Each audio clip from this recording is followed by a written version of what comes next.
Nearly a year ago, our entire world came to a screeching halt.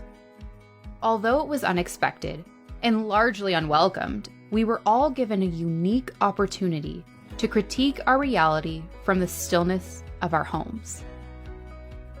As we watched a global pandemic take the lives of millions and racial tensions soar, we were asked by so many to peel the wool from our eyes and really see the injustices of our nation, the imperfections in our systems, and the inequalities in our world. With that came differences in opinions. How should we reconcile ugly parts of our past? How should media and entertainment evolve? Should we face up to our history, or should we erase it? We shouldn't be editing anything out of a film that came from the past. That's to rather than face up to our history, that's erasing our history, and that is making it seem as if we didn't have those problems in the past. Like, imagine if we took the racism out of a movie. Well, 50 years from now, somebody's going to watch that movie and think, America's never had a problem with race, right? So that would be wrong. However, there are ways of reconsidering things, as we always do with history, where we say, we used to venerate this, but actually maybe we should take a step back and say, here's why this was, denigrating human dignity, or here's why this was perpetuating harmful stereotypes, or here's why this isn't presenting the whole truth about what was going on at the time. That's Alissa Wilkinson, film critic and culture reporter at Vox. As someone who has dedicated her life to critique and culture, we thought she would be the perfect guest to discuss the importance of critique in our society today. In today's balanced conversation, we answer this question. Is the entertainment industry dictating what is going on in our world, or are we shaping our society and the entertainment industry is simply creating content as a response? Without further ado, here's your host, Renia Mancarios. Welcome to the Balanced Voice podcast. We are thrilled to have with us from New York, Alissa Wilkinson. Alissa, welcome. Thanks for having me. It's good to be here. It's so good to have you. So I am so fascinated by you and your work. I'll give a short summary, but I invite our guests to go to alissawilkinson.com to read all about you. So you are a film critic and culture reporter with Vox.com. You are also a professor of English and Humanities at King's College. Your area of focus to me is fascinating. Film, TV, culture, the arts, and often where they intersect with media, religion, and rhetoric. My God, have you been busy the last few years?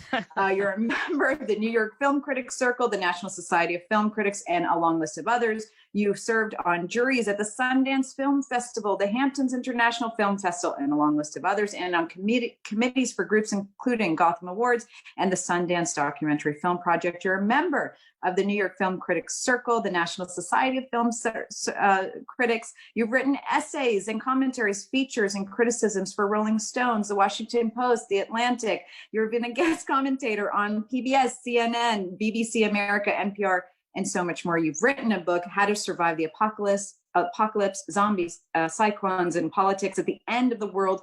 And we'll talk about that in a little bit. But my gosh, it's so much. And we're so thrilled to have you. First of all, how are you and how are things in New York? Cold. I know. Cold here. I know. That's most of it. But we're chugging along, I guess. Typical January around here. But kids, are you like teaching virtually? I teach half-time in the classroom and half-time virtually. So I actually got my first vaccine shot last week and waiting on the second one because if we're in person, we are eligible. So I'm looking forward to that kicking in. And in the meantime, just, doing the best we can to limit the amount of time we're spending in the classroom. Yeah, I read your back to school entry, I think, on your website, which was really interesting. You talk about getting the first, I think, Moderna vaccine. But okay, so let's talk about you and this really unique, because your background is not, this isn't where you were working a few years ago, even though this is your life's work, but it's so interesting, the mix of like film and TV, I think with pop culture, religion. How did you become interested in this and become who you are today? It's a long confusing story. And I've tried for years to make it more intelligible, I guess. My academic background is actually in information technology and computer science. And when I got a job in that, I discovered that this was not something I liked very much. And so while working that job, I started sort of figuring out how was I going to move into a different area of working for the rest of my life, because I just couldn't imagine working in financial services and technology. Turned out the recession hit right about then, because this was just prior to the mortgage-backed securities crisis. So, oh my gosh. Yes. So I actually left just in time, although it's not like the humanities is lucrative, but I wound up in grad school. I started kind of writing about film because I was interested in arts and culture generally my whole life. And I sort of discovered I could write about it and that it was a really great way to think about it. So film was accessible to me. It's, New York, we have the best film rep scene in the world. And so I had that kind of ability to get an education in it just by going to the movie theater. And then I started writing, got a master's degree in humanities. Then I got a MFA in nonfiction writing. All these things have kind of been playing together my whole life. And I started freelancing real early on because frankly, because I was bored at my job.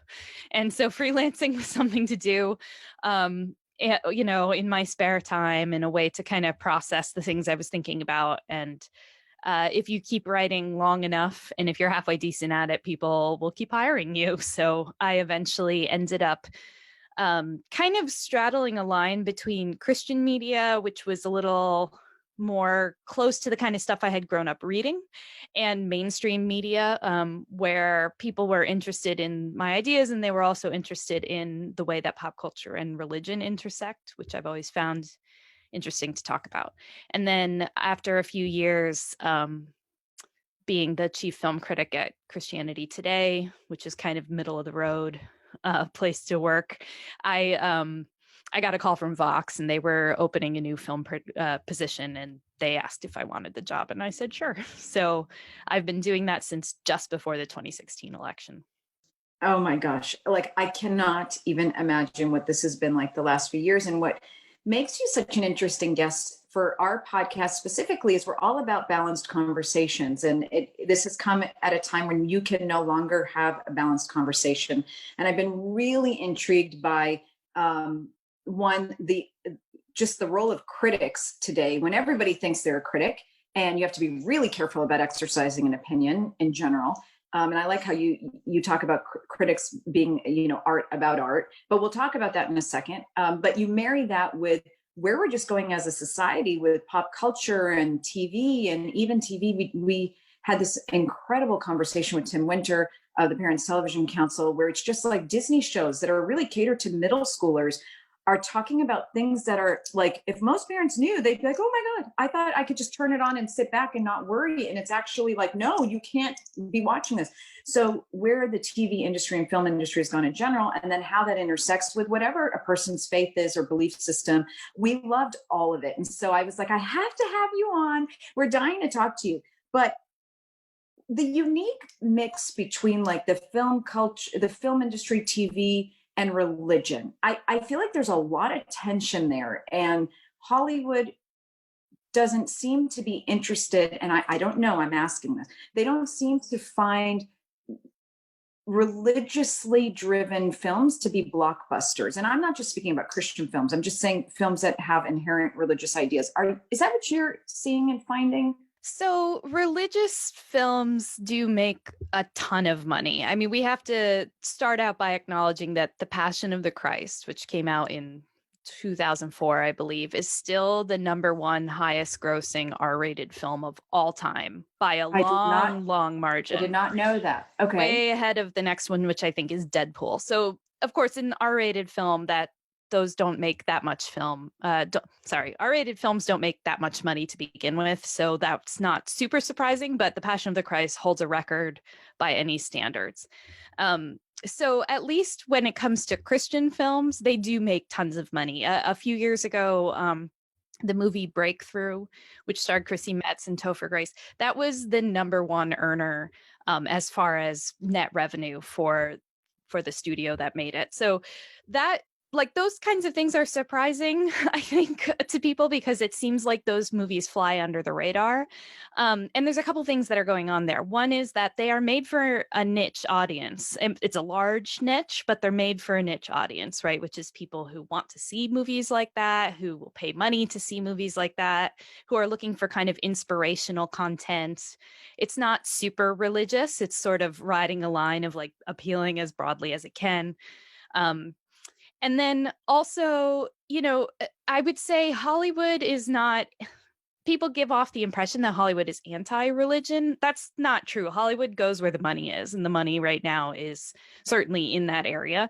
But I do think that there's a lot of people who consider religion to be sort of like a hobby for people who practice various religions, right? That it's like a thing that doesn't really matter to you so much. It's not even as important as your politics. It's just sort of like a fun thing that you do for community, or maybe it's like some crazy extreme thing you do. And those are kind of the two divides. And this was much more true in the 90s. If you watch movies from the 90s, like religion never crops up. Over the past 10 years, I'd say I've seen a change where there's really intelligent TV and film being made about religious characters or religious plots, but often they're coming at it with a seriousness that isn't maybe easy to digest, right? So you end up with things like the HBO show The Leftovers, which I think is one of the smartest, most religiously questioning, sort of most provocative TV shows that's ever been on TV, but it's not the kind of thing that you would show in church, right? It's not aimed at that. So there's that dividing line there, and those are they're two different genres, frankly. The other thing to note is that religion has always been there in really high-grossing films, and those high-grossing films have almost always been horror films. Because horror is a place where people still encounter the idea of supernatural, even if they don't believe in the supernatural in their day-to-day life. So, there's definitely, The Exorcist, for instance, if you watch The Exorcist. Well, the mid 80s, I think 1983 or 84, I was at a sleepover. I was like I don't even want to say, I was in elementary school, and I'll never forget it. It like traumatized me for life to see that movie. Absolutely. At the same time, it's probably one of the most, evocative movies about faith and doubt and like trying to navigate those things as a person of faith. So I think the thing is that we often equate religious content with safe content, and filmmakers who make religious movies typically are not interested in being safe. Well, and that's actually, you're raising another issue here, because for me, when you think of this nexus between film and pop culture, TV, digital streaming, and religion, you're thinking of religion in the terms of like, whether that's, Jewish, Christian, Muslim, whatever those main tenets are. But sometimes you just think of it as wholesome. Right. Like if somebody sets out and produces a wholesome film, there must be some type of religious backing behind it, because you don't see that type of production anymore. And it's also interesting that R-rated films they don't gross a lot in terms of, I didn't realize they don't gross very much at all. And Hollywood has trended away from R-rated films for decades now. I mean, every Marvel film, for instance, is never going to go above a PG-13 rating. And the simple reason is they're aiming it at teenagers and teenagers have expendable income and movie theaters aren't going to let them in. If it's R-rated. Well, right. And that's not a law. There's no legal reason they can't let teenagers into R-rated films. It's just that there's a handshake agreement between theaters and studios that they won't do that in America. And so, so most films you'll see come out are PG-13, and an R-rated movie is one that has already slashed its revenue in about in half. But really, I know there's an impression that movies have become like more graphic or something, but it's actually not true. If you work your way back to the 80s and 90s, you'll see that movies have become a lot more sanitized over time. And the entire reason is always revenue. Hollywood follows the money. Well, and again, that was another thing we discussed on our sit down with Tim, is that, who do we blame for this? Is it the parents that consume, or the consumer? Is it the advertiser? Is it the TV studios, the film industry? And ultimately it goes back to the advertisers who pour money into what they think their consumer wants. But let's talk about, I want to end by asking you, what do you suggest for parents today who just want to find sort of middle of the road, easy to digest programming for their children? And we will get to that. But before we do, Hollywood goes where the money is. But you had a conversation with a colleague of yours, and you talked about recently going to the Cannes Film Festival, which amazing. And you said you've noticed more movies about class distinction, race distinction, and poverty and revolution. And you said that the Cannes Film Festival is really an indication of what's going on in the world. And my question is the film industry, and let's call Hollywood, are they dictating what's going on in the world, or are we dictating what's going on in the world and they're creating films as a response? So the first thing to think about with Cannes, for instance, is that those are films mostly made outside of the Hollywood system. Not all of them, but they're, largely they're movies that are made by filmmakers from all over the world, and they have different funding that they're getting. They have different priorities. Sometimes Cannes will show films that are made by filmmakers who are under house arrest in their countries because the Russian government, for instance, is trying to basically bury a filmmaker who's criticizing the government. So there's a whole lot of things going on when you go to world cinema, or, you see an international film festival. As far as Hollywood goes, there's always been an interplay there. So Hollywood has always tried to shape the narratives in America, right? What do we believe about ourselves? All the way dating back to, from the 30s to the 60s, there was a self-imposed censorship rule where there were many things that Hollywood studios agreed they wouldn't put in films. And that ran the gamut from, nudity and things like that, all the way to interracial relationships. Those weren't allowed to be shown because they were considered against good American morals. And that fell apart in the late 50s, early 60s, just because things had changed. So what we see is Hollywood reflecting the morals of the time, and then also shaping the morals of the time. So and shaping our perception of those. So if we go back and watch movies from that era, we might get a different idea of what America was like at the time than what is actually true, because there was this understanding that we are creating a narrative for people about who we are and what it is that we do. So it's interesting then to watch movies today where there's not a censorship code exactly, but there's a rating system. And the rating system has changed over time, right? If you watch movies from the 80s that are rated PG, often there are things in them that you would never see in a PG rated movie today, right? Notice that for sure. Yeah. And They did at some point create a PG-13 rating, but even then, the ratings have trended more stringent over time, not less stringent. So you will see stuff in a PG rated movie from the 90s that you would never see today. I just watched Home Alone for the first time since I was a kid. And because it wasn't like my cup of tea, and I watched it and I thought, you would not see this movie marketed at families today. It wouldn't go this way. There would be changes to it.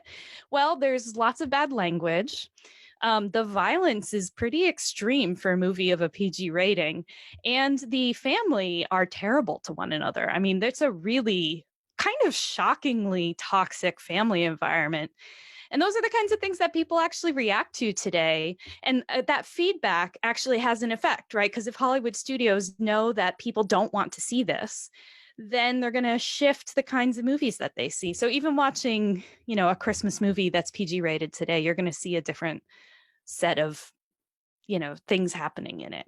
And that's really funny to watch over time because, again, I always kind of had this idea that things are getting worse. Yeah, me too. But they're definitely not worse. They're just different, right? There's different sorts of things that people are going for or trying to accomplish with their films.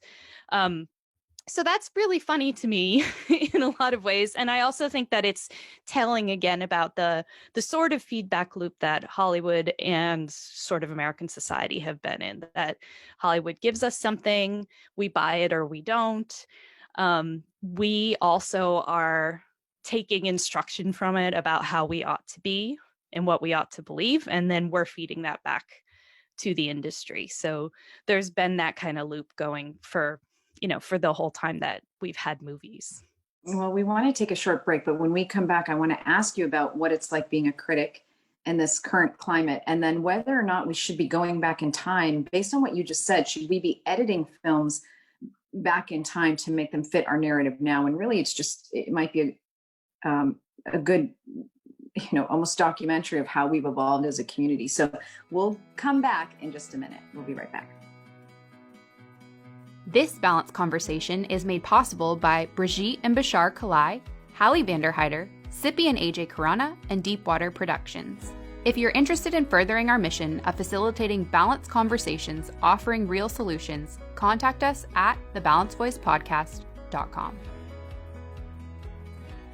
We're back with our guest today, Alissa Wilkinson, for a really fascinating discussion. So talk to me about being a critic in this current world where everybody's a critic and you have to be super careful about every word. And I also want to go back to some of the comments you were making earlier and whether or not you think we should be going back into film. And you mentioned Home Alone, and it made me think of Trump, which it's like, I shouldn't say the name, but people have said they want to remove him from that quick scene in Home Alone. But in general, going back to films that might be reflecting us, culture and a community at a time, and editing them to fit the current narrative. But let's start first. What does it mean to be a critic, and what is it like to be a critic right now? Yeah, so the work of a critic is pretty simple to explain, which is that we make art about art, right? So a good critic doesn't just give you their opinions. It's not just rating a film on Rotten Tomatoes or something like that. It's crafting a piece of writing or maybe a video or something that helps open up a work of art for the reader or, the audience member. So my goal is that something I write about a film will be useful to read, even if you haven't seen the movie, even if you have no intention of seeing the movie. And most critics will tell you that they started reading criticism as teenagers when they couldn't get access to the movies because they weren't in their town or whatever, but they were really interested in what a particular critic had to say. So I think that's what we're after. I think that there was a trend in criticism for a while for people to imply that their viewpoint was the only valid viewpoint on a film. And so I think there are some ways in which the feedback mechanism of like Twitter mostly has been really good for us. I am very careful when I consider what words I'm going to use and what kind of examples I'm going to use and where my biases and blind spots are, because I know that other people are reading and will be communicating with me about them.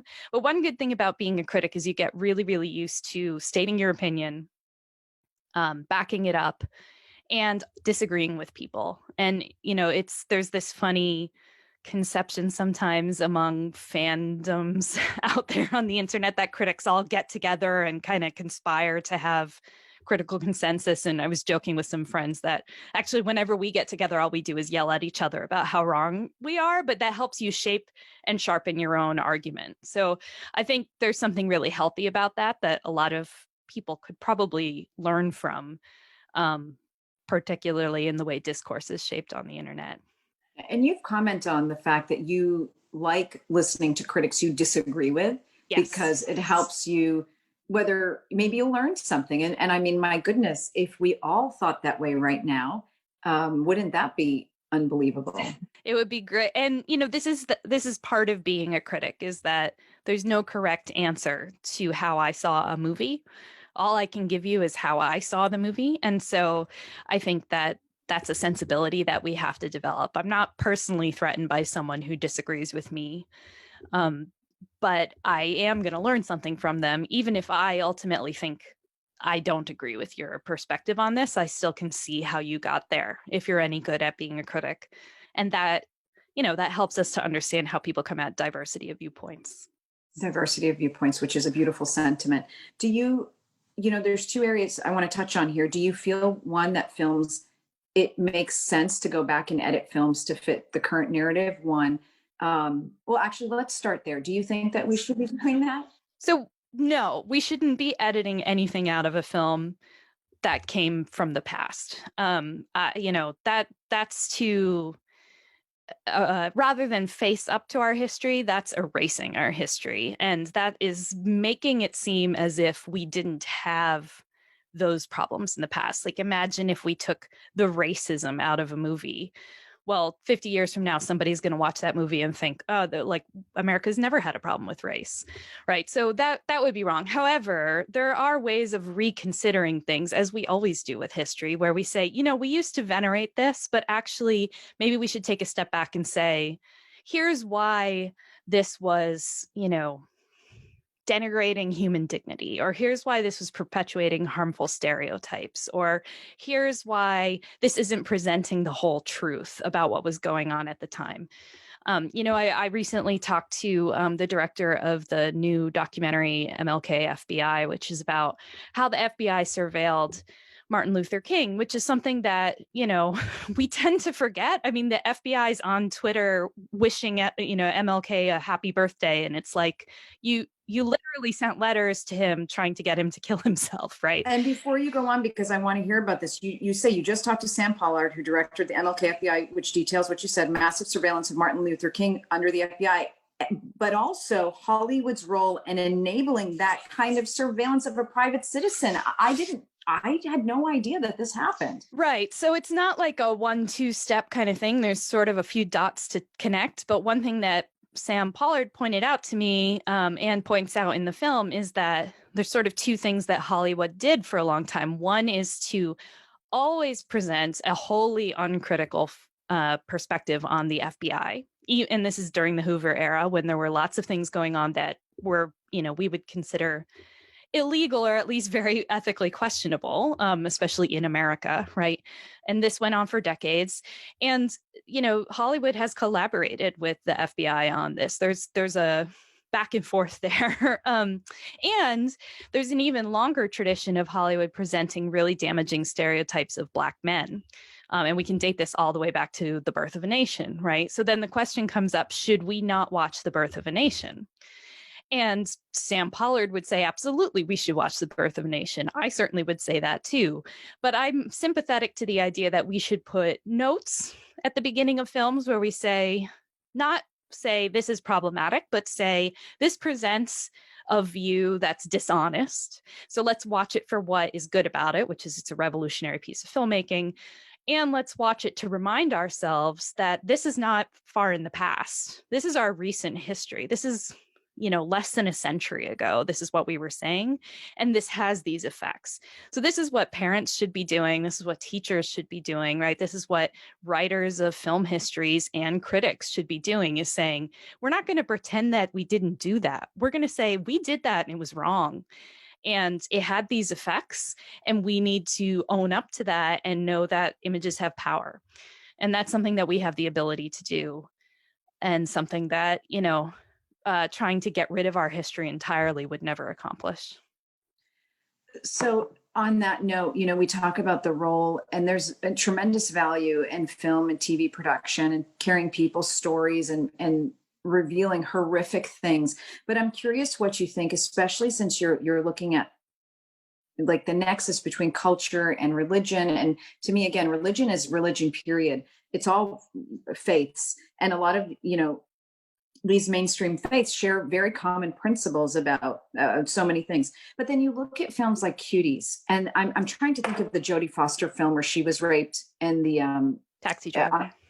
Yes, on the ping pong, on the pool table, and how traumatized that was, even for her, but also for us to consume it.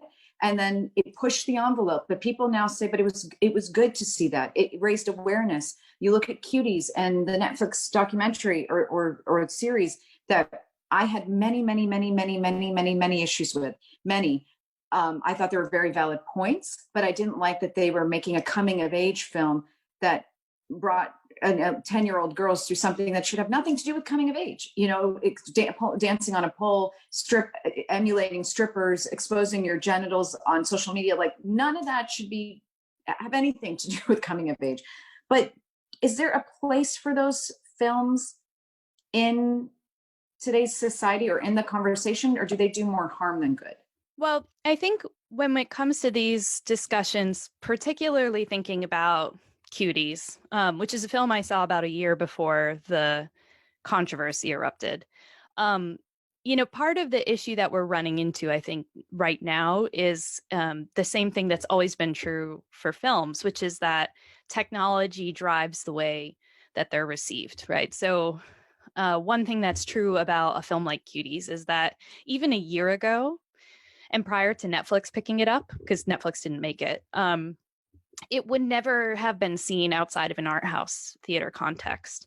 So I think there's a very valid discussion to be made about the production of the film, consent issues, all of those questions. But as far as seeing it and having discussions about it, it was not well served by Netflix having picked it up, because suddenly it's being made available in everyone's living room, right? And this is a different context than a kind of an art house film situation where people are kind of coming in primed to understand a film based on the form and not just the content.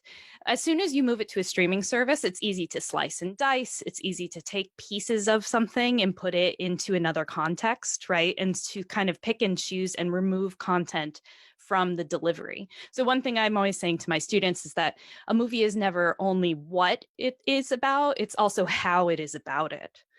Right. And so I think with a movie like Cuties, like Taxi Driver, there's certainly been a long history in Hollywood in particular, which Cuties isn't part of that machine, but of exploiting people, right? Especially women. There's a long history of this. We could ask this question about a whole lot more than just those movies. Right. We could look at tons of reality television and ask the same question.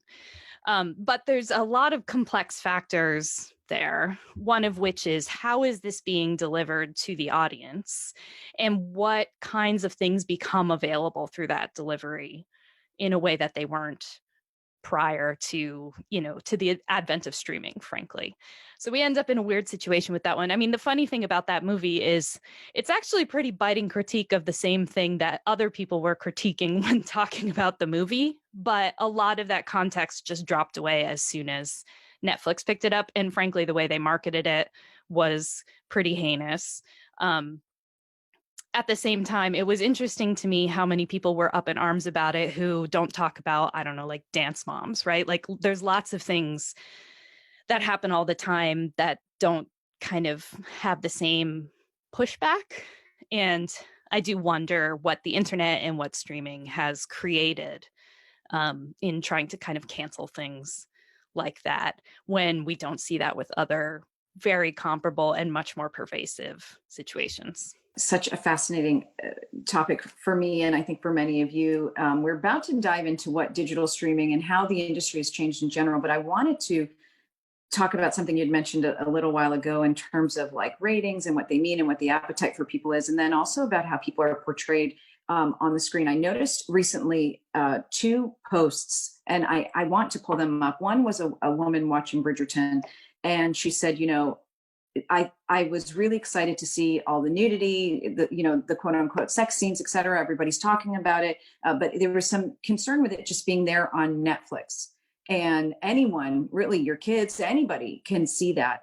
And I guess it goes to your point about the streaming industry and what's happening and what's being not pushed down our throats, but readily made available to all of us at any age, at any time, and how it can be manipulated. And then the other thing is the representation of different classes on or minority groups in TV and film. And I've seen such a change this year. And I've actually watched with my kids. I said, I want you to show me the main character in the next commercial. I want you to show me the main character in the next TV show. And there's been a wonderful change. I mean, there are more people that look like a minority like myself. I'm seeing more African-American men and women, minorities of every creed, gender, color, orientation, and positive ways. And so what really brought me to think of this is a gentleman said online, he said, there was an image of a guy, of a Black man walking through a desolate town. And he was just walking, and up ahead were horses. And he said, I was just waiting to see, like, okay, what's going to happen? Who's going to jump him? And he said, and it was nothing. It was him. And it was, and this gentleman, I wish I could find it. He was saying it was such an aha moment of how beautiful this depiction was, but how rare it is.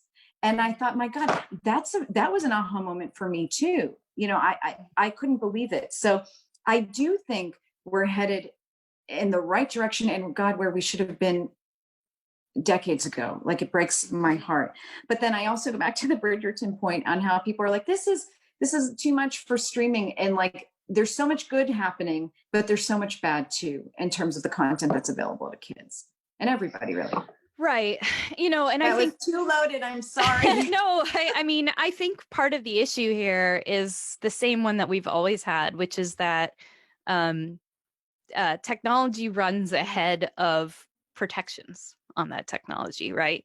The internet has, frankly, been making all kinds of horrible things available to kids for a lot longer than the last few years. I think a lot of parents are kind of unaware of what their children have been seeing or have had available to them for a very long time.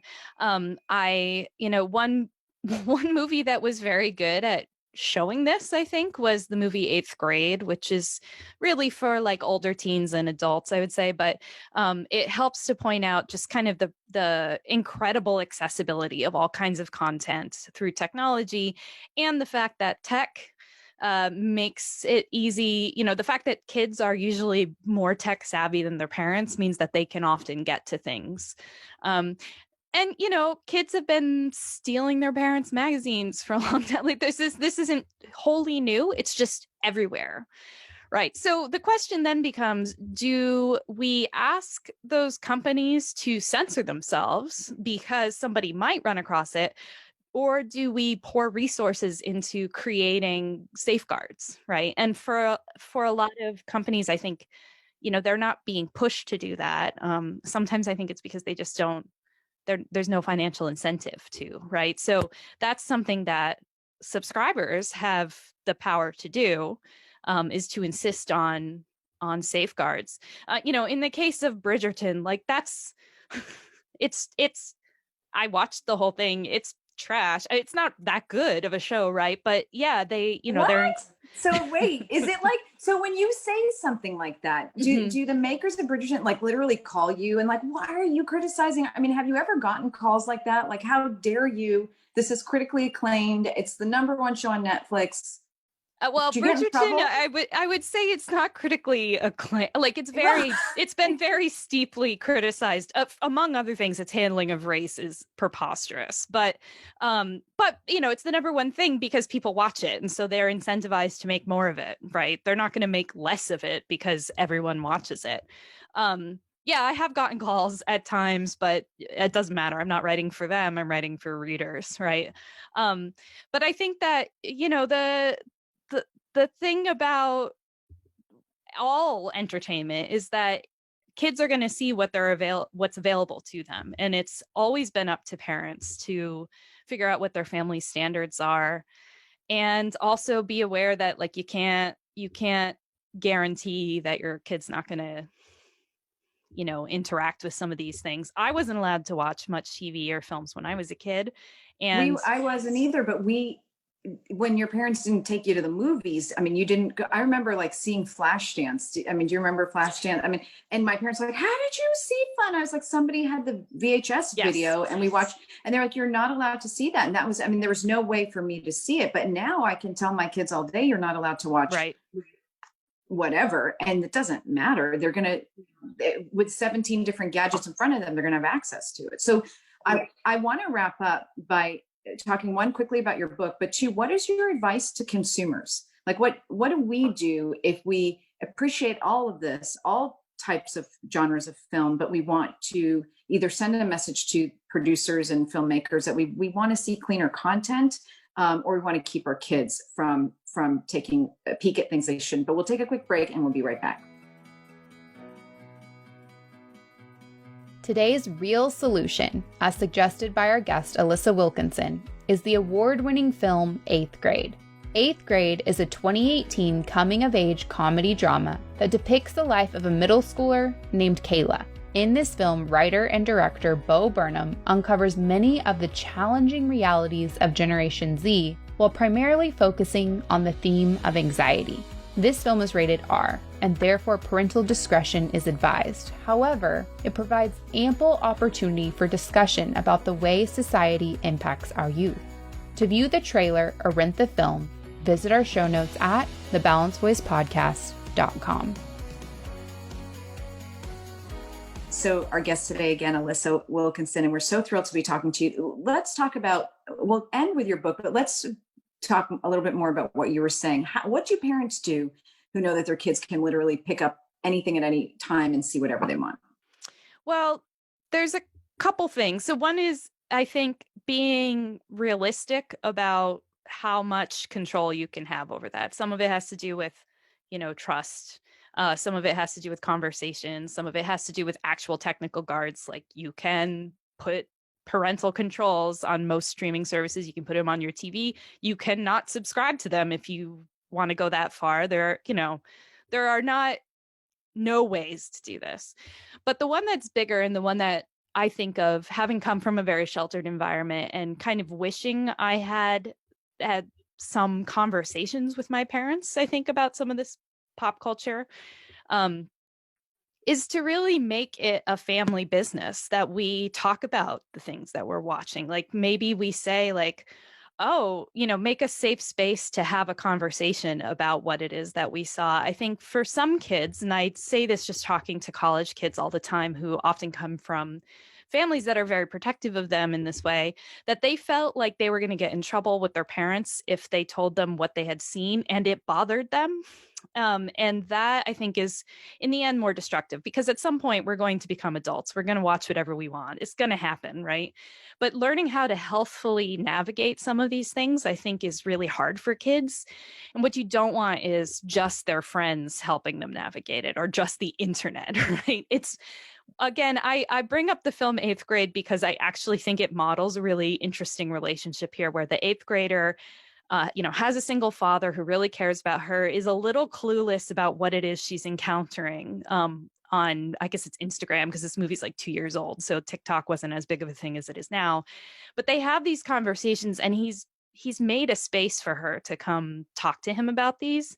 And that seems so important to me, because it is a little bit like trying to keep your kid from ever hearing a swear word. It's not going to happen. But talking about what matters, what does it look like to be a healthy teenager? What should I do when I feel depressed? Like, all of these questions. Sometimes the conversation can even act like, maybe not an inoculation, but at least some kind of another input there that is healthy and confident and strong. And I think that's really important. And the conversations don't dictate that your children will like watch and consume and turn out like things you're afraid of, but they will ensure that should your kids come across them, and to your point, they will, that they'll have your values and your opinions and your ideas as a backup. Let's just talk about your book, How to Survive the Apocalypse. It's 2016. Yeah, it came out in May 2016. I chose that title in the middle of 2015. So I wasn't expecting the actual apocalypse, I gotta say.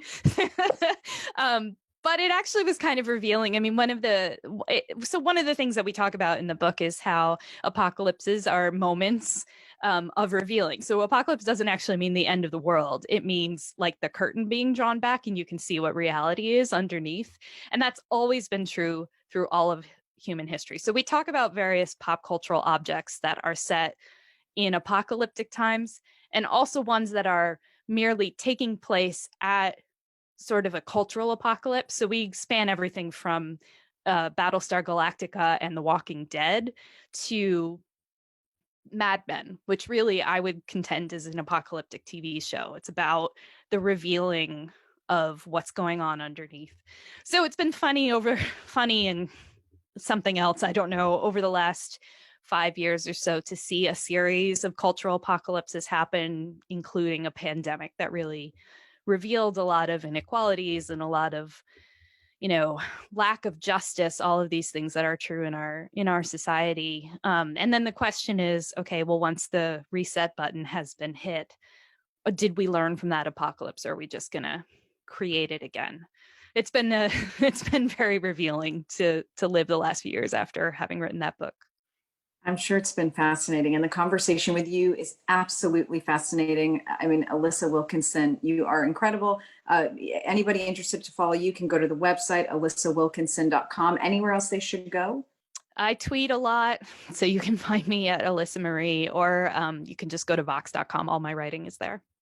Wonderful. Thank you so much for all you do and for being a guest on The Balanced Voice. Thank you.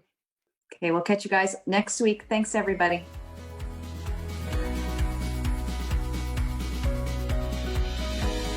Thanks for tuning in to today's Balanced Conversation. You can find real solutions and tangible resources in our show notes at thebalancedvoicepodcast.com. To join the conversation, follow us on Instagram at The Balanced Voice Podcast and on Twitter at @BalanceVoice_. Stay up to date on Runya's work by following her at The Runya Report, and we can't wait to see you next week for another Balanced Conversation.